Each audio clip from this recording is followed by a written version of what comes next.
Vamos ficar em pé todos nós. Abra sua Bíblia, por favor, em Atos dos Apóstolos, capítulo 10.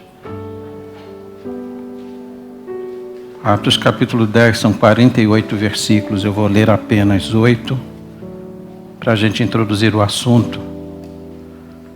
E eu prometo que eu não vou ser exaustivo, mas eu entendo que Deus tem uma palavra para o nosso coração a partir desta passagem. Atos 10, do verso 1 ao verso 8, diz assim: Morava em Cesareia um homem de nome Cornélio, centurião da corte chamada Italiana, piedoso e temente a Deus com toda a sua casa, e que fazia muitas esmolas ao povo, e de contínuo orava a Deus. Este homem observou claramente durante uma visão, cerca da hora 9 do dia, um anjo de Deus que se aproximou dele e lhe disse: Cornélio. Este, fixando nele os olhos e possuído de temor, perguntou: O que é, Senhor? E o anjo lhe disse: As tuas orações e as tuas esmolas subiram para a memória diante de Deus. Agora envia mensageiros a Jope e manda chamar Simão, que tem por sobrenome Pedro. Ele está hospedado com Simão, curtidor, cuja residência está situada à beira-mar. Logo que se retirou o anjo que lhe falava, chamou 2 dos seus domésticos e um soldado piedoso dos que estavam a seu serviço, e, havendo-lhes contado tudo, enviou-os a Jope. Que Deus abençoe a sua palavra. Vamos orar. Confirma, Senhor, esta palavra no meu coração e também no coração dos meus irmãos. Concede-nos a bênção de ouvirmos a tua voz nesta hora. Abençoa esta congregação reunida. Destrave, Senhor, os nossos ouvidos e o nosso coração para ouvirmos aquilo que tu tens para nós. Dirija a nossa vida e ajuda-nos a viver para o louvor e para a glória do teu santo nome, pois nós te oramos em um nome bendito e santo de Jesus Cristo. Amém. Por favor, tome assento. Acredita-se que depois da conversão do apóstolo Paulo, a conversão de Cornélio é uma das mais importantes, ou quem sabe, a mais importante dentro do livro de Atos dos Apóstolos.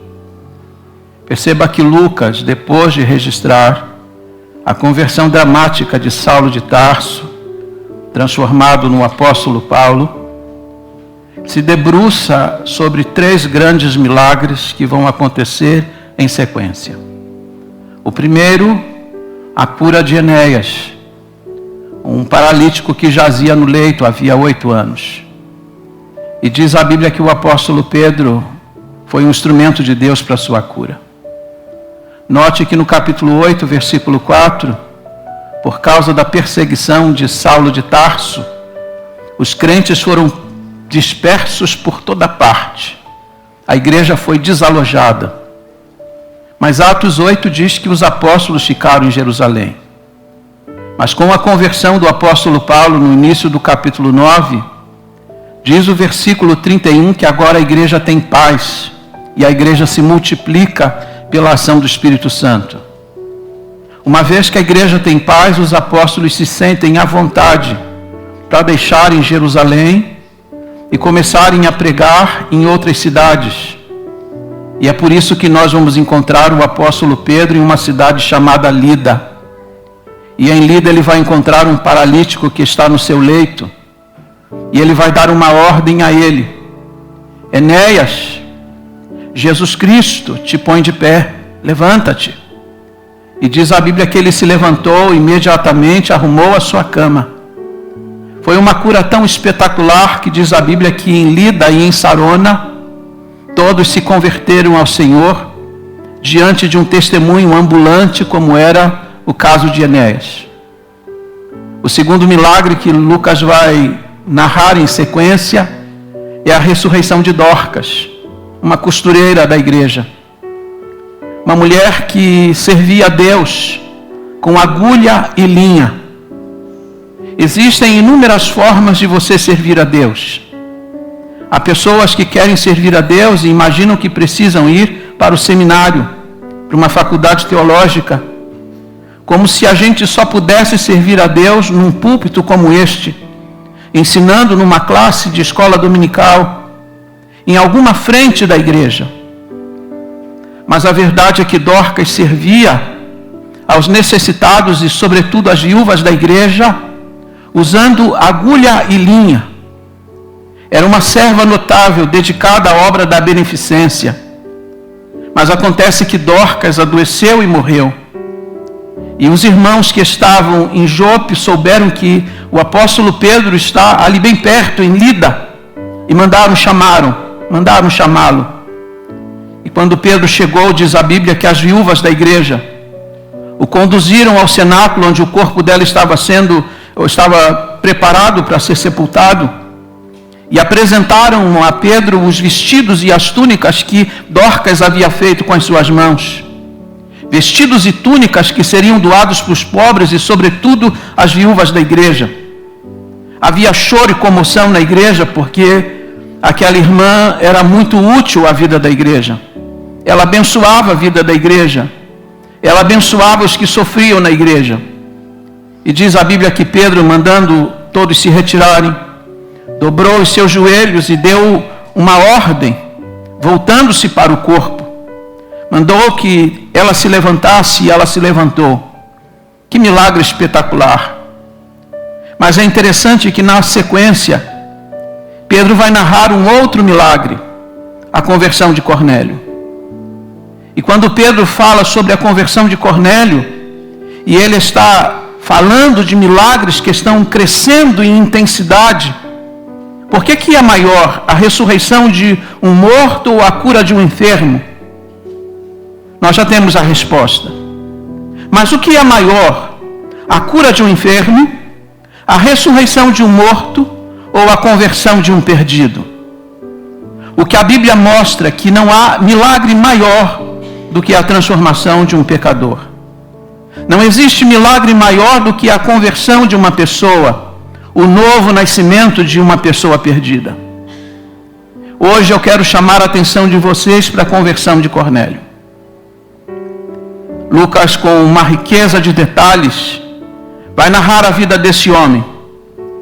E eu peço a Deus que, a partir das marcas da vida desse homem, nós possamos refletir a nossa própria vida.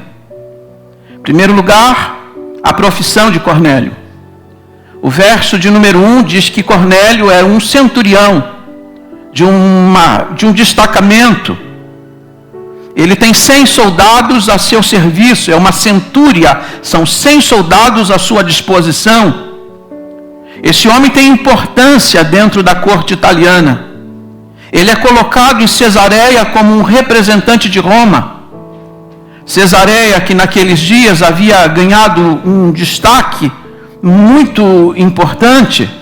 Aliás, o nome Cesareia foi dado em homenagem a César Augusto. Era uma cidade que estava sendo construída em homenagem ao imperador. A cidade estava se transformando numa grande vitrine. Quando eu fui a Israel, na saída de Israel, indo já para Tel Aviv, onde pegaríamos o voo de volta para o Brasil, fizemos uma incursão em Cesareia. Vimos ali os anfiteatros que foram construídos, toda uma infraestrutura que foi montada na cidade, porque aquela cidade seria a cidade vitrine de Roma. E a Bíblia diz que Cornélio foi colocado nessa cidade. Ele tinha a incumbência de comandar um destacamento ali. Ele tinha uma importância muito grande dentro da corte. E aqui nós temos um detalhe muito importante. Deus recruta todas as pessoas que Ele quer, nos lugares mais diferentes e nas funções mais diferentes. Deus vai salvar um homem italiano, Deus vai chamar um homem que até então não conhece o Evangelho e que tem uma incumbência militar. Em segundo lugar, a bondade de Cornélio. O verso de número 2 diz que ele é piedoso, temente a Deus. E diz a Bíblia logo em seguida que ele fazia muitas esmolas ao povo. Esse homem era benevolente. Esse homem era generoso. Este homem tinha não apenas o coração voltado para os pobres, mas tinha também o seu bolso dilatado. Estava sempre fazendo esmolas. E fazia isso com tal sinceridade, que a Bíblia diz, e o anjo declara isso, que as suas esmolas estão subindo à memória de Deus. Aqui está uma prova eloquente para você e para mim, que as mínimas coisas que a gente faz e que julga muitas vezes sem importância, elas têm grande importância para Deus. Nós precisamos pedir a Deus que nos dê a sensibilidade no socorro às pessoas, na ajuda dos necessitados. Nós precisaríamos incorporar isso à nossa vida e também ao nosso caráter. Este homem não fazia de vez em quando uma esmola aqui ou acolá. A Bíblia diz que ele fazia isso sempre, porque ele tem o coração voltado para aqueles que estão necessitados. Em terceiro lugar, a piedade de Cornélio. Ainda o verso de número 2 diz que esse homem é piedoso, ele é temente a Deus. E diz a Bíblia que esse homem de contínuo orava a Deus. Irmãos, ele não era crente, ele era um pagão ainda, mas ele sabia a quem endereçar as suas orações. Ele ora a Deus, ele ora. E a Bíblia não diz que ele ora de uma vez ou outra, a Bíblia diz que ele ora de contínuo a Deus. E como ele estava buscando a Deus, ansiando por Deus, Deus se tornou propício para ele. O Oshmani, em seu livro Uma Mesa no Deserto, conta uma história bem interessante de um menino que subiu a colina com sua mãe para uma cerimônia budista. Estão lá num altar, ele ao lado de sua mãe e olhando para o altar e olhando para a imagem. Percebeu que o altar estava muito sujo, que a imagem também estava muito suja. E ele pensou, ele não pode ser Deus. Como que ele pode estar num estado como esse e ser Deus? Mas como estava ao lado da mãe, respeitou a mãe e acompanhou a mãe no seu ato de adoração. Quando a mãe deixou aquele templo budista e se dirigiu à cadeira que então a conduziria colina abaixo, ele disse à mãe, a senhora pode esperar um pouco? E ele então correu para trás do templo. E então olhando fixamente para o céu, disse, ó Deus, o Senhor não pode ser aquele que está lá. Eu penso que o Senhor é grande, o Senhor é poderoso. Ele fez a sua oração de criança com um pouco conhecimento que tinha. Ele buscou a Deus naquela hora. E aprove a Deus no tempo e na história chamar esse menino para ele. E transformou-o num dos maiores pregadores da China. Deus sempre se torna propício àquele que tem interesse por ele. Talvez aqui esteja a resposta para aquela pergunta que você já fez ao ler o livro do Êxodo. Quando diz a Bíblia que Deus endureceu o coração de Faraó. Isso não parece fazer sentido? Deus envia Moisés para libertar o povo. Manda Moisés falar a Faraó para que libere o povo. E Deus endurece o coração de Faraó? Não deveria Deus tê-lo quebrantado? Qual é a resposta teológica para um ponto como esse? A resposta é esta: Deus endurece aquele que já se encontra endurecido. Mas quando Deus encontra um coração propício, Deus se volta para este. Cornélio não conhece a Deus como nós conhecemos. Ele ainda não tem uma compreensão a respeito de Deus e do seu evangelho. Mas ele está ansiando por Deus, e como ele está ansiando em conhecer a Deus e as coisas de Deus, Deus se torna propício para ele. Com o pouco conhecimento que ele tinha, ele fez suas orações. E diz a Bíblia que não só as suas esmolas subiram para a memória de Deus, mas as suas orações também chegaram lá. Porque quando Deus avalia uma oração, Deus não avalia a beleza da oração no sentido de palavras, de frases, de efeito. Deus avalia a intensidade e a sinceridade do coração daquele que faz. Esse homem é piedoso. E aqui, entenda uma coisa muito importante: piedade e generosidade são coisas que caminham lado a lado. As pessoas mais generosas são exatamente as pessoas que são mais voltadas para Deus e para as coisas de Deus. A quarta verdade sobre Cornélio é sobre o sacerdócio dele. Ainda o verso 2 diz assim: piedoso e temente a Deus com toda a sua casa. Sabe o que Lucas está dizendo? É que esse homem exercia o sacerdócio dentro do seu lar. Esse homem não é apenas um líder dentro dos quartel, ele também é um líder dentro de casa. Vocês sabem que muitas pessoas, elas obtêm grandes vitórias do portão para fora de casa. Mas esse homem é laureado do lado de fora de casa e do lado de dentro de casa. Ele está liderando sua família no terreno espiritual. Ele está liderando o povo de sua casa. Porque a Bíblia diz que com toda a sua casa. Ele não é omisso. Sua casa não está acéfala. A sua casa tem comando. Ele é o líder espiritual do seu lar. Quinto lugar, o testemunho de Cornélio. O testemunho dele é bonito. Verso 2: piedoso, temente a Deus com toda a sua casa. Verso 7: logo que se retirou o anjo que lhe falava, chamou 2 de seus domésticos e um soldado piedoso um dos que estavam ao seu serviço. Tem um soldado piedoso servindo no destacamento, na centúria em que Cornélio comanda. E a questão aqui é essa: ele vivia uma vida tão piedosa que ele conseguiu influenciar a vida de um soldado. Verso 22: então disseram, e aqui quem está dizendo são os servos de Cornélio: o centurião Cornélio, homem reto e temente a Deus, e tendo bom testemunho de toda a nação judaica. O que Deus pensa a seu respeito? O que as pessoas que estão à sua volta pensam a seu respeito? Quando as pessoas abrem a boca para falar acerca da sua vida, o que elas dizem a respeito de você? Pois aqui nós temos um testemunho que é dado pelo céu e um testemunho que é dado pela terra. Esse homem muito se parece com Jó, guardada as devidas proporções, porque ele é elogiado no céu e ele é elogiado na terra.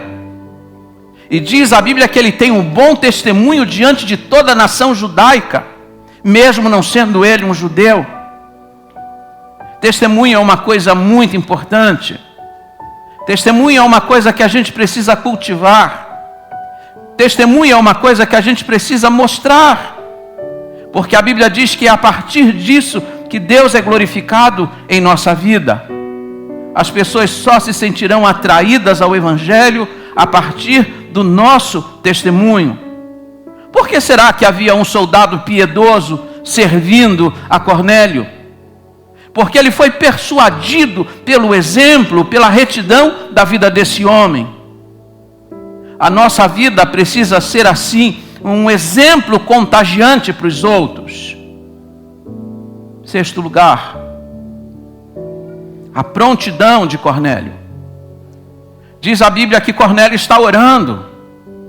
Ele está buscando a Deus. A Bíblia não diz, não fala sobre o teor da oração, mas eu presumo que ele está pedindo a Deus esclarecimento.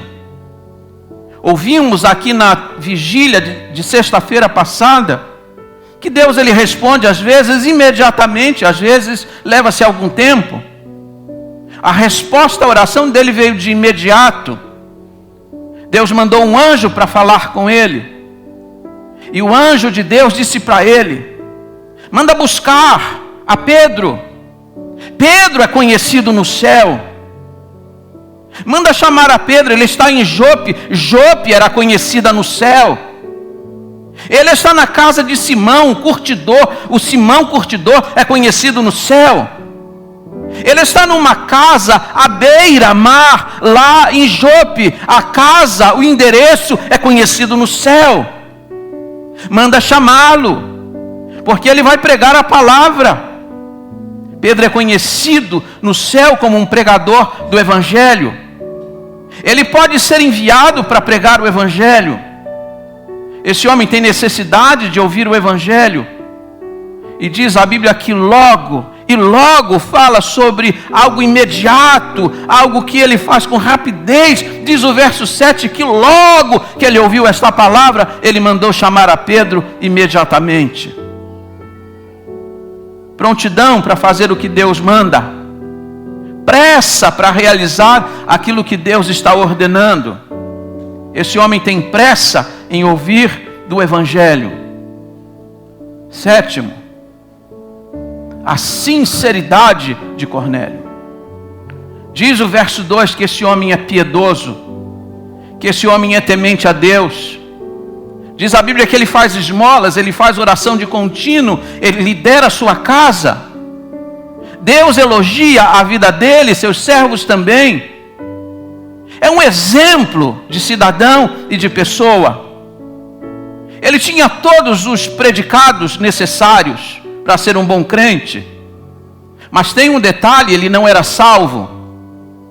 Porque você sabe que ninguém é salvo porque tem uma boa religião. Ninguém é salvo porque pratica boas obras. Sabe por que ele não era salvo? Porque ele não conhecia Jesus Cristo. E ninguém pode ser salvo sem Jesus. Ou vocês imaginam que alguém vai entrar no céu dizendo: bem, eu fui uma pessoa muito correta, eu entregava esmolas para os pobres, eu vivia uma vida dentro dos padrões da retidão e da religião. Vocês acham que alguém vai entrar no céu assim? Ele não era salvo, porque ele não conhecia Jesus Cristo, embora tivesse anseio em conhecê-lo. E então Deus vai providenciar algumas coisas importantes para a vida dele. Deus vai providenciar um pregador para falar com ele. E aqui eu quero chamar sua atenção para 2 pontos importantes. Primeiro, ele mandou buscar a Pedro imediatamente. O que ele precisava ouvir, Pedro tinha para ensinar e mostrar. E é curioso um detalhe, e eu chamo a sua atenção para ele. O anjo falou com ele. O anjo mandou-lhe buscar o pregador. Mas o anjo não pregou para Cornélio. A evangelização é uma tarefa humana. Embora os anjos anelem em pregar o evangelho, essa tarefa não foi dada aos anjos, essa tarefa foi dada à igreja. É Pedro que tem que pregar para ele. Conta-se que quando Jesus chegou no céu, um anjo se aproximou dele e disse: Senhor, tu consumaste a obra na cruz, tu ressuscitaste ao 3º dia. Mas Senhor, quem agora sairá pelo mundo contando essa história? Quem agora será encarregado de anunciar esta boa nova ao mundo? De que o Senhor morreu pelos pecados, de que o Senhor ressuscitou ao 3º dia para a justificação de todo pecador. Jesus respondeu ao anjo que o indagava: eu deixei na terra 12 homens, eles estão preparados para pregar. Deixei na terra a minha igreja, ela está encarregada de pregar. E o anjo então perguntou a Jesus: e se eles falharem? Se eles falharem, disse Jesus, eu não tenho outro método. O método de Deus é você e eu, o método de Deus e a igreja. O anjo podia indicar um pregador, mas o anjo não podia pregar. Manda buscar a Pedro. E diz a Bíblia que ele mandou buscá-lo imediatamente. Segundo lugar, diz a Bíblia que Cornélio reuniu em sua casa os parentes e os amigos. Pedro nem tinha confirmado a presença e ele já mandou chamar os parentes e os amigos. O pregador não tinha confirmado se estaria presente, mas a casa já estava cheia de convidados para ouvir a palavra. Ele fez isso porque ele creu na palavra que tinha ouvido, de que o pregador viria, de que eles ouviriam aquilo que necessitavam para alcançar a salvação. Romanos 10:17, a Bíblia diz que a fé vem pelo ouvir, e pelo ouvir da palavra de Deus. O pregador precisa vir. Nunca despreze um pregador. Por mais simples que ele seja, por mais simples que sejam os argumentos dele, nunca despreze um pregador do Evangelho, se ele de fato prega o Evangelho. E diz a Bíblia que quando Pedro chegou, ele disse: todos nós estamos aqui reunidos. Fizeste bem em vir. Ele mostra prontidão em ouvir aquilo que Deus tem para falar através do apóstolo Pedro. 8º lugar, a necessidade de Cornélio. Cornélio necessitava de ouvir o Evangelho. Necessitava ouvir sobre Jesus Cristo. E aqui eu quero chamar sua atenção para 3 pontos. Fique tranquilo que eu já estou terminando. Primeiro, Deus preparou um pregador. Cornélio era um gentio. Cornélio não fazia parte da comunidade de Israel. E sabe quem Deus mandou para pregar para ele? Exatamente um pregador exclusivista, um legalista. Pedro não admitia a ideia de que gentios pudessem adentrar a vida da igreja. Pedro era um daqueles que pensava em salvação só para os judeus, para mais ninguém. Mas quando Deus quer usar, Deus trabalha. Deus trabalha nas circunstâncias. Perseguição cessou. Pedro pode sair de Jerusalém. Onde que Pedro está? Está em Jope. Você lembra quem partiu de Jope um dia? O profeta Jonas. A Bíblia diz que quando Deus comissionou a Jonas para ir a Nínive, ele fugiu da presença de Deus e foi para Jope, onde ele embarcou em um navio. Porque assim como Pedro, ele não tinha interesse de pregar evangelho ou pregar Deus para aqueles que não faziam parte da comunidade de Israel. Deus está trabalhando. Deus está colocando ele no lugar onde ele é necessário. Diz a Bíblia que em Jope, Deus vai usar o apóstolo Pedro para ressuscitar uma morta. E diz a Bíblia que ele ficou em Jope alguns dias. Sabe na casa de quem ele ficou hospedado em Jope? Na casa de Simão, o curtidor. Você sabe o que é um curtidor? Alguém que trabalha com peles de animais. Alguém que trabalha com animais mortos. Nenhum judeu ficaria na casa de um curtidor. Porque aquele que tocava em um corpo, tocava em um animal morto ou em peles de animais, era considerado imundo. Deus está trabalhando na vida do pregador. E agora veja o que Deus vai fazer. Lá está em Cesareia, está este homem chamado Cornélio orando, dizendo a Deus: eu preciso de esclarecimento. Deus manda ele chamar a Pedro, diz onde ele está, dá o endereço, informa todos os detalhes, porque as informações de Deus são sempre precisas. Enquanto Cornélio ora em Cesareia, lá em Jope, Pedro está recebendo uma visão. Você lembra da visão? Uma espécie de um lençol bem grande, seguro pelas 4 pontas, indicando os 4 pontos cardeais, todas as direções, porque Deus, quando quer salvar, Ele salva a gente de todos os lugares. Todos os lugares. Um grande lençol. E nesse lençol, diz a Bíblia, tem todos os animais que eles eram considerados imundos. E Deus disse assim para ele, porque ele estava com fome: mata e come. O que Pedro respondeu? De jeito nenhum. De maneira alguma. É curioso que Deus fale com um pagão, manda chamar a Pedro, ele imediatamente obedece. Deus manda o seu apóstolo: mata e come. Ele disse: de maneira nenhuma. Às vezes nós somos muito resistentes às ordens que Deus nos dá. Questionamos as ordens que Deus nos dá. Quando Pedro apresenta a sua defesa à igreja de Jerusalém por ter entrado na casa de um gentio, ele disse que Deus insistiu com ele 3 vezes, porque ele se mostrou obtuso e muito duro ao que Deus estava mandando ele fazer. Sabe o que Deus está fazendo aqui, irmãos? Deus está preparando o pregador. Porque Deus tem uma missão para ele. Deus tem uma missão na casa de um gentio. Deus está quebrando os preconceitos dele para poder entrar na casa de Cornélio.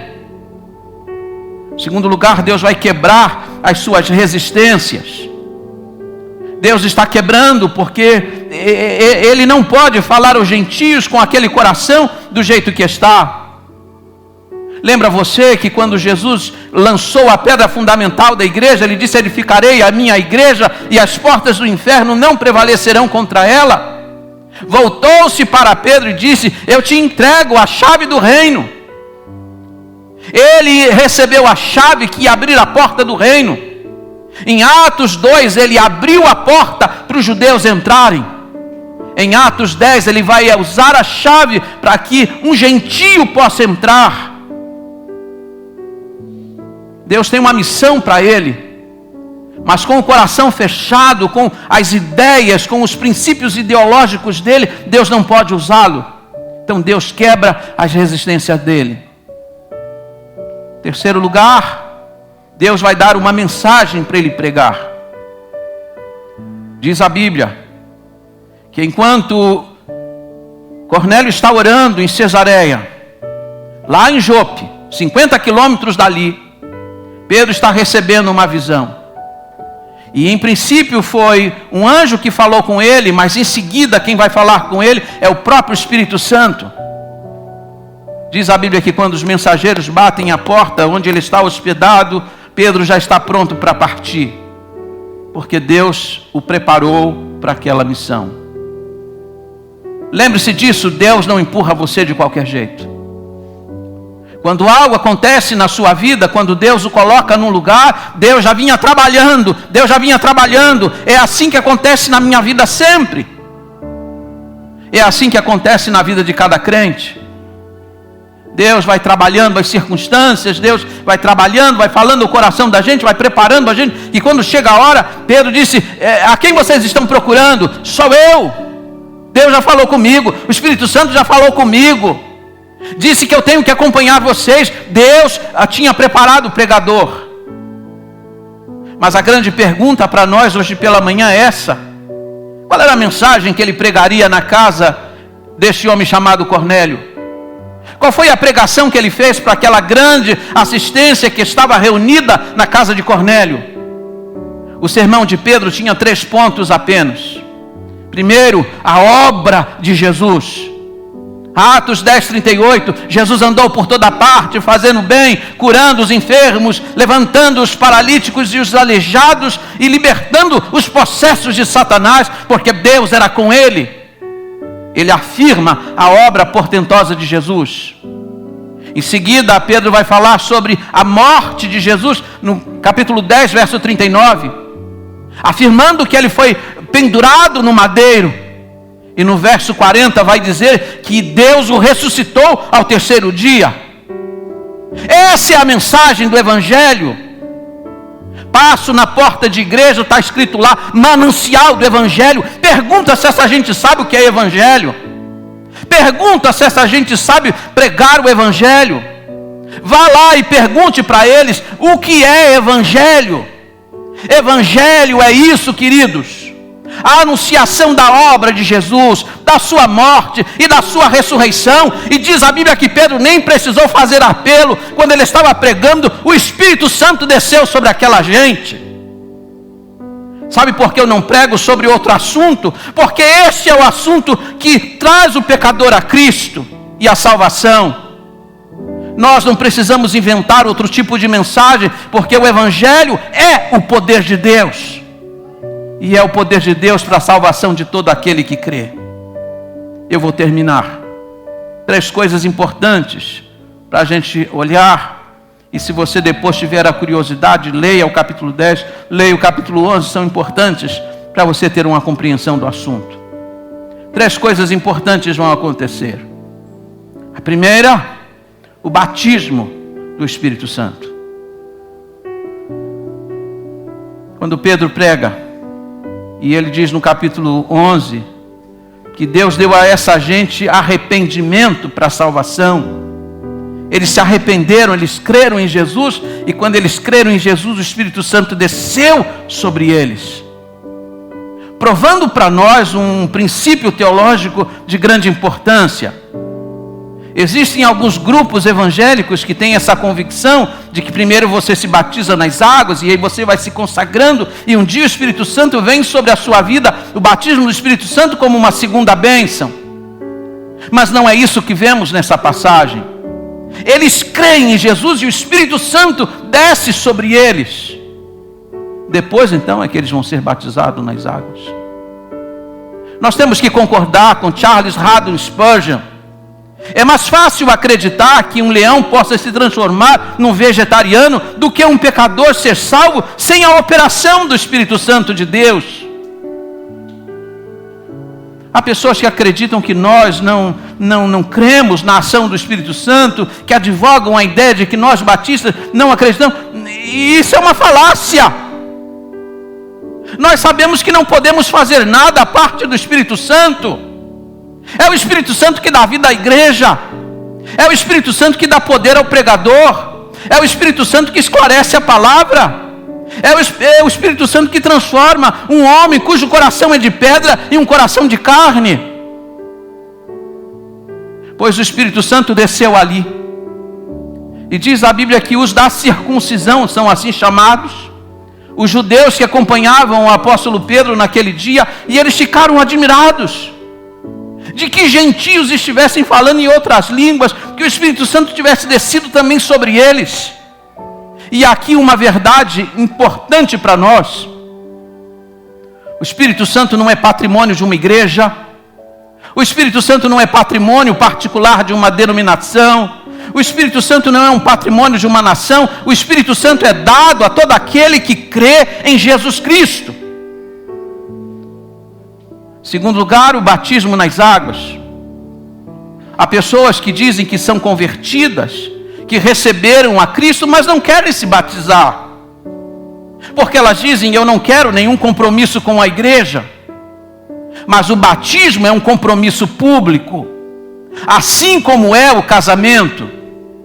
Quando você se apaixona por uma pessoa, você deseja viver com essa pessoa pelo resto da sua vida, você marca um dia de casamento, faz uma cerimônia bonita, chama os convidados e de forma pública você assume um compromisso. Batismo é isso. Se você creu em Jesus Cristo, isso tem que ser traduzido de uma forma pública. Aquela gente que estava na casa de Cornélio creu em Jesus Cristo, e diz o apóstolo Pedro que arrependido dos seus pecados, porque Deus lhes deu arrependimento para a salvação, e a defesa que ele faz no capítulo 11. Essa gente creu, recebeu o Espírito Santo, e a primeira coisa que eles trataram de fazer foi o batismo. Eles foram batizados naquele dia, todos eles. Como alguém pode ser da igreja e não ser batizado? Como alguém pode ser de Cristo e não ser batizado? O batismo é um selo, o batismo é uma demonstração pública de um compromisso com o Senhor da igreja. E por último, a instrução na palavra.